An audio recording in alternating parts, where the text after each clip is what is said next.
ஆன்லைன்ல ஜோதிடம் பார்க்க வெறும் 350 ரூபாய் மட்டுமே. குறைந்த விலை அப்பாயின்மெண்ட் மூலம் வீட்ல இருந்தே நீங்க பார்க்கலாம். உங்களுடைய பிறந்த தேதி, நேரம், ஊர் மட்டும் வாட்ஸ்அப்ல சொன்னா போதும். நாங்களே உங்களுக்கு ஃபோன் செய்து பலன்கள் சொல்லுவோம். உங்களுக்கு ஏதாவது கேள்வி இருந்தாலும் பின்னாடி கேட்கலாம். ஸோ வாட்ஸ்அப் நம்பர் பார்த்தீங்கன்னா 88 70 10 75 27. அனைவருக்கும் வணக்கம். இன்னைக்கான ஜோதிட பதிவில் நம்ம பார்க்க போகிற ரொம்ப முக்கியமான ஒரு பயனுள்ள ஜோதிட கணிப்பு என்ன அப்படின்னு பார்த்தீங்கன்னா, கிரகங்களில் ஏற்படக்கூடிய அதிரடியான மாற்றம் ரிஷப ராசிக்கு எப்படிப்பட்ட பலன்களை கொடுக்க பெற போகிறது அப்படிங்கிறத தெரிஞ்சுக்க போகிறோம். அதாவது 2025 சனி பகவான் மீன ராசியில் ஜூலை 13 முதல் அடுத்து வரக்கூடிய 138 நாட்கள் வக்ரமாக நகர்கிறாரு. சனி பகவானினுடைய இந்த வக்ர நிலை அப்படிங்கிறது ஜோதிடத்தில் மிக முக்கியமான ஒன்று அப்படின்னு சொல்லலாம். ஏன் அப்படின்னு கேட்டிங்கன்னா, 2.5 வருடத்திற்கு ஒரு முறை தன்னுடைய நிலைகளில் மாற்றத்தை ஏற்படுத்தக்கூடிய சனி பகவானினுடைய ஒவ்வொரு அசைவும் நகர்வும் பார்த்தீங்க அப்படின்னா ஜோதிட ரீதியாக 12 ராசிக்காரர்கள் மத்தியில் மிகப்பெரிய அளவில் அது தாக்கத்தை ஏற்படுத்தும். இது 12 ராசிக்காரர்களின் வாழ்க்கையிலையுமே நேர்மறை, அப்படி இல்லைன்னா எதிர்மறை தாக்கங்களை ஏற்படுத்தலாம். தற்போது இந்த தாக்கங்கள் அப்படிங்கிறது ரிஷப ராசியில் பிறந்தவங்களுக்கு எப்படிப்பட்ட விளைவுகளை ஏற்படுத்த போகிறது, அவங்களுக்கு நேர்மறையான பலன்களை கொடுக்க பெற போகிறதா அல்லது எதிர்மறையான தாக்கங்களை ஏற்படுத்த போகிறதா அப்படிங்கிறத பற்றி தான் இன்னைக்கு வீடியோவில் நாம் தெரிஞ்சுக்க போகிறோம். ஸோ இந்த பதிவு உங்களுக்கு மிக பயனுள்ள விகிதத்தில் இருக்கும். வீடியோவை ஸ்கிப் பண்ணாமல் கடைசி வரைக்கும் பாருங்கள். வீடியோக்குள்ளே போகிறதுக்கு முன்னாடி இது வரைக்கும் நீங்கள் நம்ம சேனலை சப்ஸ்கிரைப் பண்ணலை அப்படின்னா உடனே சப்ஸ்கிரைப் பண்ணிக்கோங்க. அப்படியே பக்கத்தில் இருக்கக்கூடிய நோட்டிஃபிகேஷனுக்கான பெல் பட்டனையும் ப்ரெஸ் பண்ணிக்கோங்க. சரி நேர்களே, வாங்க வீடியோக்குள்ளே போகலாம். சனி பகவானினுடைய இந்த வக்ர நகர்வு அப்படிங்கிறது ரிஷபராசிக்காரர்களை பொறுத்த வரைக்கும் 11வது வீட்டில் இருக்கிறதுனால நிதி லாபம், தொழில் வளர்ச்சி இதெல்லாம் ஓரளவுக்கு சிறப்பாக இருக்கும் அப்படின்னு சொல்லலாம். ஆனாலும் ஆரோக்கிய விஷயத்தில் அதீத கவனத்தை செலுத்த வேண்டியதாக இருக்குங்க.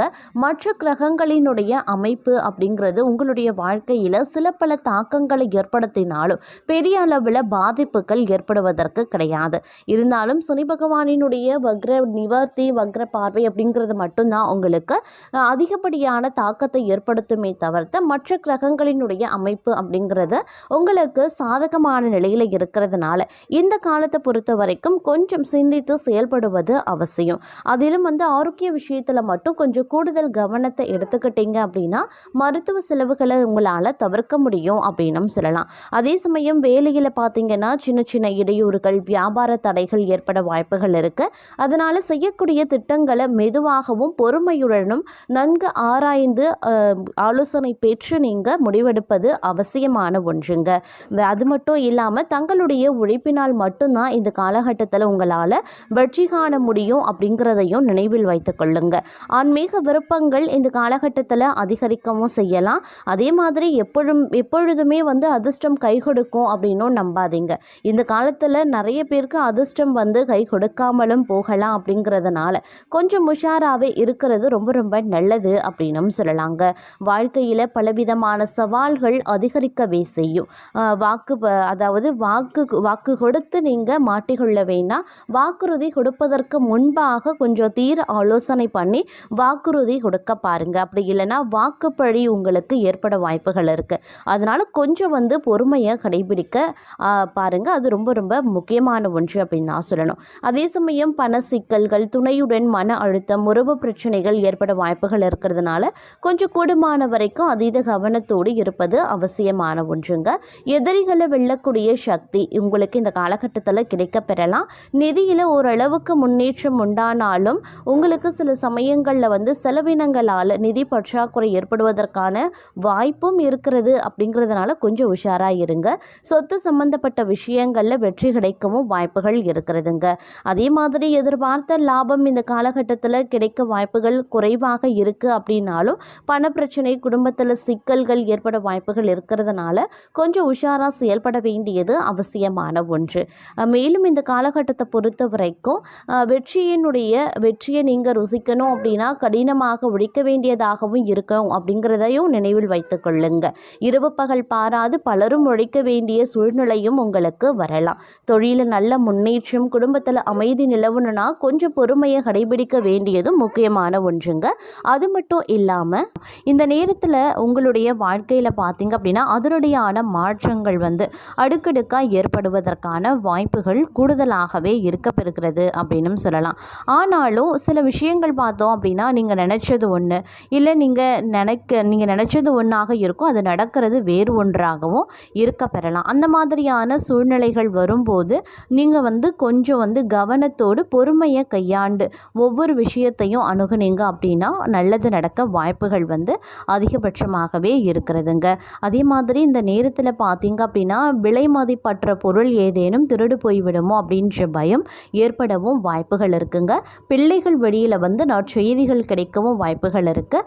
அதே சமயம் வந்து சில நேரங்களில் வந்து உங்களுடைய கௌரவம் வந்து உயர்ந்து காணப்பட்டாலும் கௌரவத்திற்கு ஏதேனும் பங்கம் வந்துவிடுமோ அப்படின்ற அச்சமும் தங்களுக்கு ஏற்படுவதற்கான வாய்ப்புகள் இருக்கிறதுனால, அதற்கான சூழ்நிலைகள் உருவாகும் அப்படிங்கிறதுனால கொஞ்சம் கவனத்தோடு இருக்க பாருங்கள். இந்த மாதிரியான எண்ணங்களை வந்து தவிர்ப்பது, அதாவது எதிர்மறையான எண்ணங்களை வந்து தவிர்ப்பது அப்படிங்கிறது ரொம்ப ரொம்ப நல்லது.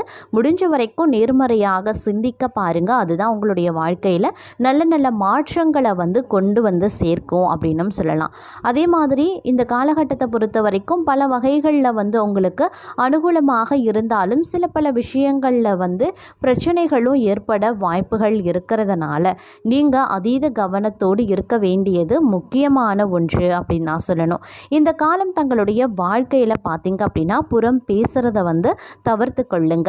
பணியிடத்தில் வந்து வியாபார சூழல் பொதுவாக நன்றாக இருக்கும் அப்படின்னாலும் சக பணியாளர்கள் மத்தியில் சிறு சிறு விவாதங்கள் ஏற்படலாம். அதனால் கொஞ்சம் உஷாராக இருங்க. உங்களுடைய கடின உழைப்புக்கு ஏற்ற அங்கீகாரம் நிச்சயம் கிடைக்குங்க. அதே மாதிரி வந்து இந்த நேரத்தில் வந்து வியாபாரம் தொழில் அப்படின்னு வரும்பொழுது சில ஏமாற்றங்கள் ஏற்பட வாய்ப்புகள் இருக்கிறதுனால உஷாராகவும் செயல்பட பாருங்க. அதனால் எந்த ஒரு புதிய முதலீடு செய்வதற்கு முன்பாகவும் நன்கு யோசித்து முடிவு எடுக்க பாருங்க. அதிலும் குறிப்பாக நீங்கள் முன்பின் தெரியாத நபர்களிடம் வியாபாரம் செய்யறீங்க அப்படின்னா கூடுதல் கவனத்தோடு இருக்க வேண்டியது அவசியமான ஒன்றுங்க. இந்த காலகட்டத்தில் புதிய வேலைக்காக காத்திருக்கீங்க அப்படின்னா, அப்படி இல்லைனா வேலையில் கூடுதல் பொறுப்புகள் கிடைக்க வாய்ப்பு இருந்தவர்களுக்கு அது வந்து நிறைவேற வாய்ப்புகள் இருக்குது. உங்களுடைய கடின உழைப்புக்கு நிச்சயம் பாராட்டு கிடைக்கும். அதில் எந்தவித சந்தேகமும் கிடையாதுங்க. அதே மாதிரி வியாபாரத்தில் சின்ன சின்ன சிக்கல்கள் தடைகள் வரத்தான் செய்யும். சின்ன சின்ன நஷ்டங்கள் வருவதற்கும் வாய்ப்புகள் இருக்குது. வாழ்க்கையில் எல்லா நேரமும் ஒரே மாதிரி இருக்காது அப்படிங்கிறதையும் நினைவில் வைத்துக் கொள்ளுங்க. குலதெய்வத்தின் பாதத்தை நீங்கள் இந்த காலகட்டத்தில் இறுக்கமாக பற்றி கொள்ளுங்க. தினமும் இஷ்ட தெய்வ வழிபாடு செய்கிறது ரொம்ப ரொம்ப நல்லதுங்க. வரக்கூடிய பிரச்சனைகளை சமாளிக்க அது பெரிய அளவில் உதவி பண்ணும். அதே மாதிரி முன்கோபத்தை இந்த காலகட்டத்தில் வந்து குறைச்சி கொள்ளுங்க. முன்கோபம் அப்படிங்கிறது படவே கூடாதுங்க. பொறுமை அப்படிங்கிறது ரொம்ப ரொம்ப தேவை. நிதானம் அப்படிங்கிறது அவசியம் அப்படிங்கிறதையும் நினைவில் கொள்ளுங்க. உங்களுடைய நிதானத்தை நீங்கள் இழந்து விட்டீங்க அப்படின்னா இந்த காலம் தங்களுடைய நிம்மதியும் இழந்து போகும் அப்படிங்கிறதையும் நினைவில் வைத்து கொள்ளுங்க. எல்லா விஷயத்திலையுமே அனுபவசாலிகள் பேச்சை கேட்டு நடக்க பாருங்க. வேலை சுமை அதிகமாகத்தாங்க இருக்கும். ஒரு சிலருக்கு ப்ரெஷரும் இருக்கும். டார்கெட்டை முடிக்க முடியாத சூழ்நிலை சில பேருக்கு இருக்கலாம். வேலை பறிபோவதற்கும் வாய்ப்புகள் அதிகபட்சமாகவே இருக்கு. அதனால் கொஞ்சம் ஜாக்கிரதையாகவே இருந்து கொள்ளுங்க. அதே மாதிரி இந்த காலம் முழுவதும் பார்த்தீங்க அப்படின்னா நிறைய வாய்ப்புகள் வந்து உங்கள் இல்லம் தேடி வருங்க. வாய்ப்புகளை நழுவ விட வேண்டாங்க. 4 பேர் மத்தியில் உங்களுடைய பெயர் உயர்ந்து நிற்க சந்தர்ப்ப சூழ்நிலைகள் கை கொடுக்கும். பயன்படுத்தி கொள்ளுங்க. நாமும் பிரபலமாக வேண்டும் அப்படின்னு நினைக்கிறவங்களுக்கு இந்த காலம் வந்து நல்ல வாய்ப்பை வந்து தேடி தருங்க. அதே மாதிரி செய்யக்கூடிய வேலையில் சுத்தமும் நேர்மையும் கலந்திருக்கணும். இதனால் நல்லது நடக்க அதிகபட்சமாக வாய்ப்புகள் இருக்குது. வியாபாரத்தில் கூடுதல் கவனத்தை செலுத்த பாருங்க. இந்த நேரத்தில் யாரையும் வந்து நம்ப வேண்டாம். பெண்களை பொறுத்த வரைக்கும் இந்த காலகட்டம் நல்லது நடக்கக்கூடிய ஒரு காலகட்டமாகவே இருக்க பெறுகிறது அப்படின்னு நான் சொல்லணும். அதே சமயம் வந்து இந்த காலத்தில் நிதி நிலைமை மோசமடைய வாய்ப்புகள் இருக்குங்க. அதனால் பண விஷயத்தில் கொஞ்சம் வந்து கவனத்தோடு இருக்க பாருங்கள். நீங்கள் எதிர்பார்க்காத வகையில் பார்த்தோம் அப்படின்னா திடீர் செலவினங்கள் வந்து ஏற்பட ஆரம்பிக்கலாம். தேவைக்கு ஏற்ப பணம் இருந்தாலும் பார்த்திங்க அப்படின்னா அது வந்து திடீர் செலவுகள், திடீர்னு ஏற்படக்கூடிய அத்தியாவசிய செலவுகள், இதெல்லாம் இது மருத்துவ செலவுகள் ஏற்படலாம். திடீர்னு ஏதாவது ஒரு செலவு வந்து உங்கள் கையை கடிக்கும். இந்த மாதிரியான செலவினங்கள் காரணமாக பார்த்தீங்க அப்படின்னா நிதி நிலைமை வந்து மோசமாக வாய்ப்புகள் இருக்குது. அதனால் கொஞ்சம் வந்து கவனத்தோடு இருக்க பாருங்கள். தேவைக்கு ஏற்ப பணம் வந்து வந்தாலும் அதற்கு நிகரான செலவினங்கள் ஏற்படவும் வாய்ப்புகள் அதிகமாக இருக்கிறதுனால செலவினங்கள் விஷயத்தில் கொஞ்சம் கவனமாக இருங்க. சேமிப்பில் கொஞ்சம் அதிக நாட்டத்தை செலுத்த பாருங்கள். அதே மாதிரி இந்த காலகட்டத்தில் பார்த்தீங்க அப்படின்னா கொஞ்சம் டென்ஷன் வந்து இருக்கத்தான் செய்யும். டென்ஷன் இருக்கலாம், ஒரு மன நிம்மதியற்ற நிலை பலருக்கும் உருவாகலாம். இருந்தாலும் அது எல்லாத்தையும் தூக்கி போட்டுருங்க. அந்த மாதிரியான சூழ்நிலையில், அந்த மாதிரியான மனநிலையில் நீங்கள் இருக்கீங்க அப்படின்னா இஷ்ட தெய்வ வழிபாட்டை மேற்கொள்ளுங்க. அதாவது இஷ்ட தெய்வ வழிபாட்டை மேற்கொள்ளணும், கோயில்களுக்கு செல்லணும், பூஜை அறையில் உட்காந்து நம்ம வழிபாட்டை மேற்கொள்ளணும் அப்படிங்கிற அவசியம் கிடையாது.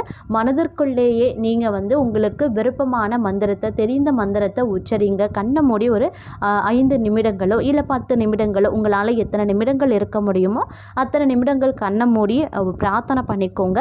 உங்களுக்கு எல்லாமே இறைவனினுடைய அருளால் நல்லதே நடக்குங்க.